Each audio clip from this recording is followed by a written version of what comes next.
আসসালামু আলাইকুম দর্শক, আশা করি সবাই ভালো আছেন।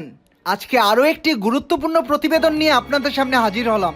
বাংলাদেশের প্রতি তীব্র ক্ষোভ, হিংসা, একই সাথে নিচু মন মানসিকতা নিয়ে কলকাতার কিছু কিছু সংবাদ মাধ্যম এবং সাধারণ মানুষ বাংলাদেশের বিপক্ষে সমালোচনার ঝড় তুলেছিল।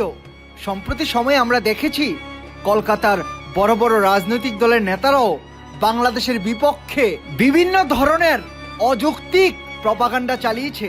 তারপর ভারত সরকার বিভিন্ন ধরনের কার্যক্রমের কারণে বাংলাদেশি পর্যটকরা এবার চিন্তা করলো, আমরা আর কলকাতা যাচ্ছি না, আমরা আর ভারত সফরে যাচ্ছি না। এরই ফলে ভারতের অর্থনীতি, বিশেষ করে পশ্চিমবঙ্গ কলকাতার অর্থনীতি এক বিশাল বড় ক্ষতির সামনে দাঁড়িয়ে রয়েছে। কি হতে যাচ্ছে কলকাতার অর্থনীতিতে? বাংলাদেশিরা এবং বাংলাদেশ কি এমন পদক্ষেপ নিল ভারতের বিরুদ্ধে? কেন ভারতের মাথায় টেনশনের ভাঁজ পড়ল? দর্শক, এখন একটা অত্যন্ত গুরুত্বপূর্ণ বিষয়ে কথা বলতে চাই। যেমন বাংলাদেশি পর্যটকরা কলকাতার অর্থনীতির একটা গুরুত্বপূর্ণ অংশ। প্রতি বছর লক্ষাধিক বাংলাদেশি পর্যটক শপিং, চিকিৎসা ও ঘোরাফেরার জন্য ভারতের পশ্চিমবঙ্গের কলকাতায় যায়। শুধু শপিং খাতেই কোটি কোটি টাকা খরচ করে বাংলাদেশের পর্যটকরা। কিন্তু হঠাৎ করেই উল্লেখযোগ্য হারে বাংলাদেশিরা ভারতের পশ্চিমবঙ্গ এবং ভারতকে বয়কট করে ফেললো। এখন প্রশ্ন হলো, কত বড় ক্ষতি হলো ভারতের অর্থনীতিতে?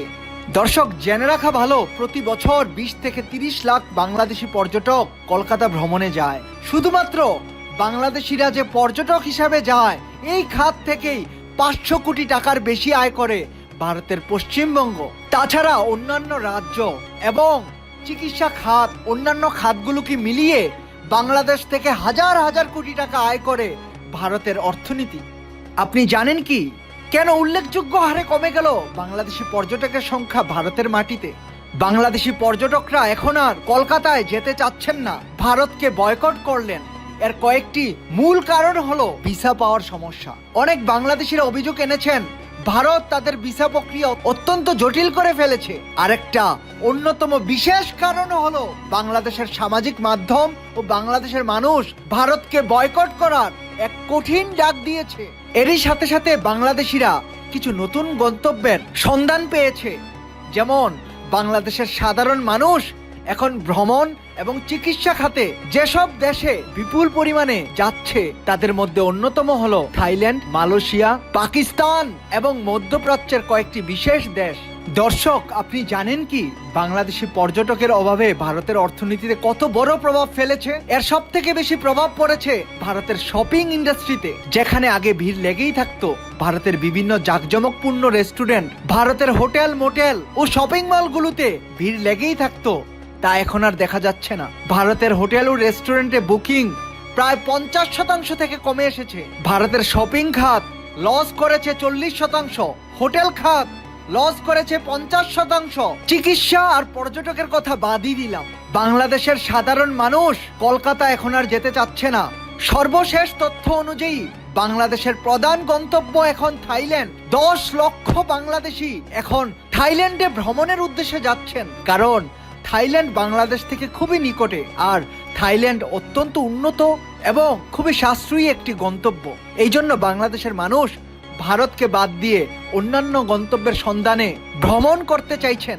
দর্শক, আপনি জানেন কি ভারত যখন দেখতে পেল ভারতের পর্যটন খাত, ভারতের হোটেল, রেস্টুরেন্ট ও অন্যান্য খাতগুলো ধ্বংসের দিকে চলে যাচ্ছে, তখন ভারত বাংলাদেশের সাথে সম্পর্ক স্থাপন করতে চাইল। বাংলাদেশের সাথে সুসম্পর্ক করতে চায় ভারত, তারা ভিসা সহজীকরণ করতে চায়, বাংলাদেশিদের জন্য বিশেষ অফার চালু করতে চাচ্ছে।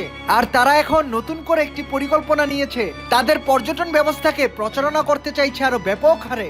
দর্শক, ভারতের এই নতুন পরিকল্পনা সম্পর্কে আপনি আপনার মতামত কমেন্ট করে আমাদেরকে জানিয়ে দিন। এরকম আরো ভালো ভিডিও নিয়মিত পেতে আমাদের চ্যানেলটি এখনই সাবস্ক্রাইব করুন। ভিডিওটি ভালো লাগলে লাইক ও শেয়ার করতে ভুলবেন না। আজকের মতো এতটুকুই থাক। আল্লাহ হাফেজ।